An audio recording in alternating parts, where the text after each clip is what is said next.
नमस्कार दोस्तों, नवचेतना माध्यमिक विद्यालय के यूट्यूब चैनल पर आपका एक बार फिर स्वागत है। और आज हम गुण संधि के बारे में अध्ययन करेंगे। तो हमने पीछे जो वीडियो बनाए हैं उनमें सीखा है संधि का भेद, स्वर, व्यंजन और विसर्ग।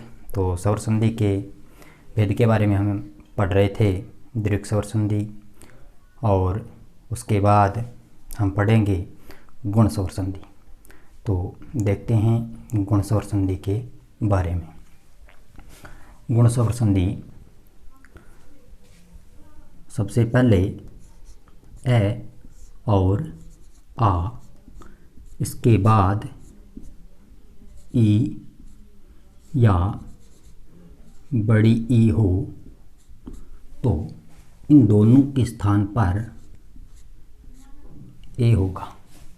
यानी जो गुण संधि है इनमें पहला जो नियम है 1 नंबर पर वह यह है कि जब पहले ए हो या आ हो और उसके बाद अगर ई या ई हो तो इन दोनों के स्थान पर ए होगा।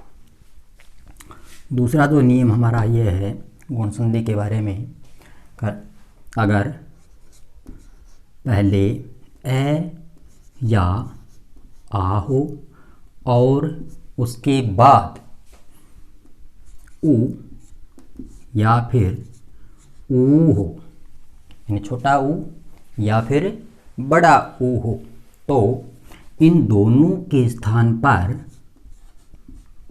ओ होगा। यानी पहले ए हो या आ हो और उसके बाद अगर छोटा ऊ या बड़ा ऊ हो तो इन दोनों के स्थान पर ओ होगा।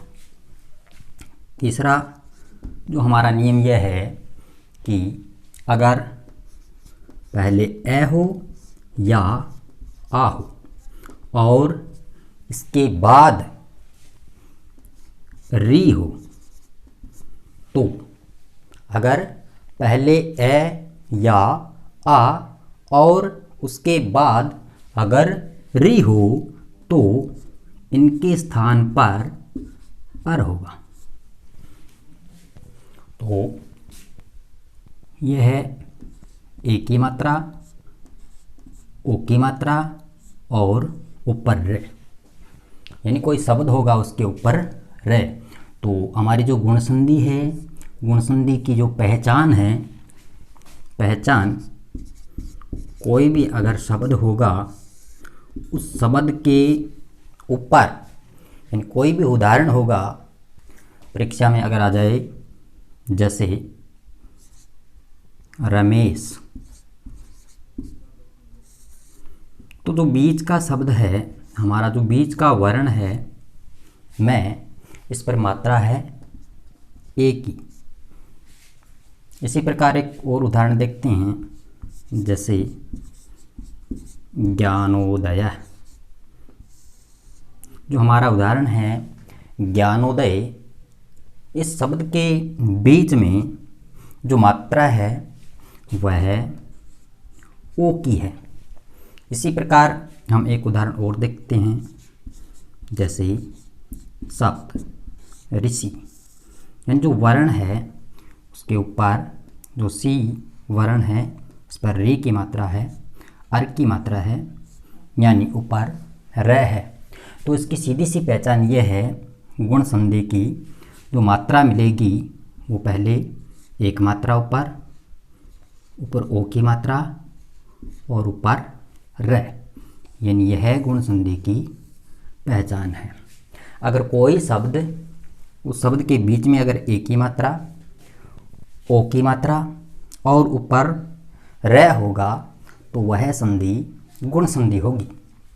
जैसे हम उदाहरण लेते हैं इस पहले नियम का, रमेश वाला। जैसे हम रमा और ईस, रमा और ईस। तो जो रमा शब्द है, इस शब्द के अंत में ध्वनि है आ की, और जो ईस है इसकी पहले ध्वनि है ई की। तो हमने ये पढ़ा कि ए और आ इसके बाद क्या हो, ई हो या फिर बड़ी ई हो। तो ये नियम लागू होता है यहाँ पर, ए या आ पहले है और उसके बाद ई या ई है, तो इन दोनों के स्थान पर वर्ण सम्मेलन करने पर ए बनेगा, तो बन गया ए। तो अपना जो शब्द बचा रमा का, आ की जो ध्वनि अलग हुई उसके बाद रम, और उसके बाद वाला जो वर्ण था शब्द था ई और से, तो इसमें शेष बचा से। अगर अब इनको वर्ण सम्मेलन करें तो यह बनेगा रे, और में जो मात्रा हम मिलाएंगे स्वर की वो में, और आगे बचा से। तो इस प्रकार ये बना रमेश। इसी प्रकार हम एक उदाहरण और देखते हैं, जैसे महा प्लस ईस, महा प्लस ईस। तो महा जो वर्ण है इसमें जो आ की मात्रा है वह हम अलग करते हैं, यह बचेगा मैं है, और उसके बाद जो ईस वाला शब्द है उसका हम ई और से इसको अलग करते हैं, और जो धन का निशान है। तो हमने ये सीखा है कि ए या आ इसके बाद ई या ई हो तो इन दोनों के स्थान पर क्या होगा, इन दोनों के स्थान पर होगा ए, बन गया ए। और इधर हमारा बचा मैं है और आगे से, तो इनका वर्ण सम्मेलन करेंगे तब यह बनेगा महेश। इस प्रकार से हमारी संधि हुई महेश। इसी प्रकार हम अगला जो नियम है अपना यह देखते हैं कि पहले जब ए या आ हो और उसके बाद अगर ऊ या फिर ऊ हो तो उसका ओ होगा। जैसे हम देखते हैं ज्ञान प्लस उदय, ज्ञान प्लस उदय। तो ज्ञान जो शब्द है उस शब्द के अंत में मात्रा या ध्वनि है ए की, किसकी, ए की, और उसके बाद जो उदय शब्द है उससे पहले ध्वनि है वर्ण है ऊ की। ए और ऊ दोनों मिलकर के बनेंगे ओ। क्यों? क्योंकि हमने पढ़ा है जब पहले ए हो या आ हो और उसके बाद ऊ या ऊ हो तो इन दोनों के स्थान पर ओ होगा। इधर जो बचा शब्द ज्ञान, ज्ञान का जो नया हलंत बचा ज्ञान और आगे दय। अगर हम इनको इन वर्णों का सम्मेलन करें तो यह बनेगा ज्ञान ने में जो ओ की मात्रा मिलाई हमने तो यह बना नो और आगे बचा दय, ज्ञानोदय। इसी प्रकार हम एक दूसरा उदाहरण देखते हैं, जैसे परोपकार। परोपकार तो हमारा जो शब्द है इस शब्द के बीच में मात्रा है हमारी ओ की। यहाँ हम का विच्छेद करेंगे, संधि को अलग अलग तोड़ेंगे इनको, तो यह बनेगा पर, रे में मात्रा किसकी, ओ की, और आगे पे का रे। यह हमारा वर्ण विच्छेद करने पर बना पर, ओ की मात्रा और आगे पैकार। तो ओ कौन से वर्णों के मिलने से बनता है? अगर हम इनका विच्छेद करें तो ओ बनता है पहले ए या आ हो और उसके बाद ऊ या ऊ हो।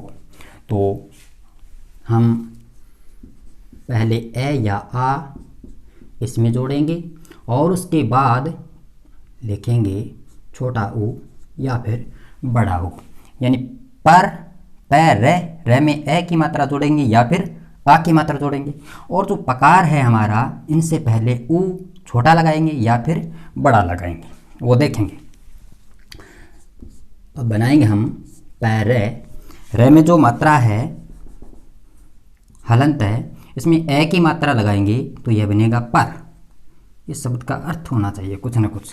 तो पर मतलब दूसरा, पर मतलब दूसरा, दूसरे का, अन्य का। और पकार से पहले हम जोड़ेंगे उ, तो यह हमारा शब्द बनेगा उपकार। इस प्रकार परोपकार शब्द की संधि विच्छेद होगी पर प्लस उपकार, पर प्लस उपकार। तो ये हमारा दूसरा नियम क्लियर हुआ, पर प्लस उपकार वाला। इसी प्रकार हम तीसरा नियम अब देखते हैं।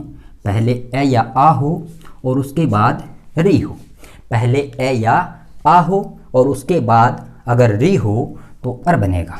देखते हैं कैसे बनेगा। जैसे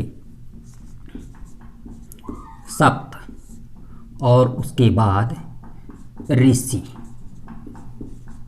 सप्त और उसके बाद ऋषि।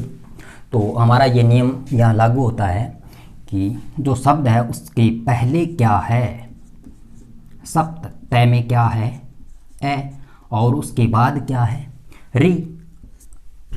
पहले है ए या आ और उसके बाद है री और उसके बाद है सी।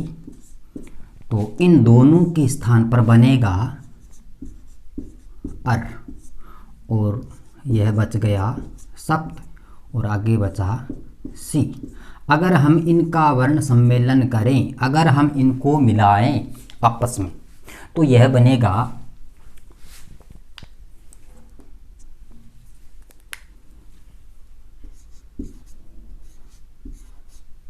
सप्त, तय हलंत था, इसमें ए मिलाया तो यह पूर्ण हो गया। और आगे जो रे है ये ऊपर वाले वर्ण पर, अगले वर्ण पर चला जाएगा, तो यह बनेगा सप्त ऋषि। इसी प्रकार हम एक और उदाहरण देखते हैं। जैसे देव,